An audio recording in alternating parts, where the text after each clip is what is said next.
আস্তামুলের জিন্দাটা খাই জোরে কম না ঠিক কিনা ও মুরব্বি মুরব্বি ঘুমা আমি ঘুমা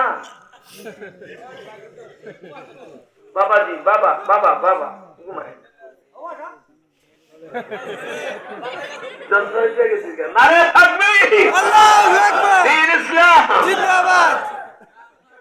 আবার লেখাতে বিক্রি করা মাল ফেরত নেওয়া যায় বলেন ফেরত নেওয়া যায় দোকানের পিছে লেখা দিচ্ছে ধন্যবাদ আবার আসবেন লেখে কি লেখে না এই কথায় আর পিছেরটায় মিলছে উফরে দিক করে ঠাডা মিশা কথা সেটা আল্লাহর ওলির কথা এটা মিলছে এবার বেড়ায় বিক্রি করা মাল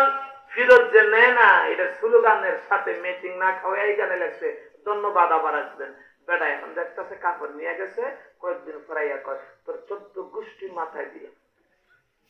কি হইল কাপড় 2 মাস আগে নিলাম তোর কাপড় আর আমার ভালো লাগে না নিয়ে নে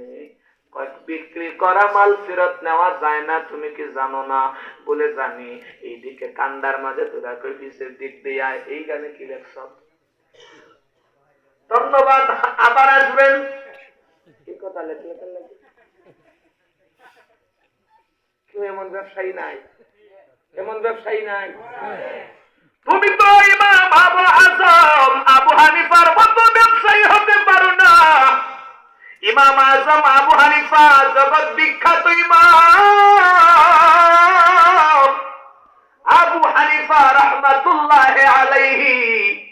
বিশাল বড় কাপড়ের দোকানের মালিক ছিলেন আবু হানিফা এক মহিলা 2-3 দিন আগে কাপড় নিয়ে গেছে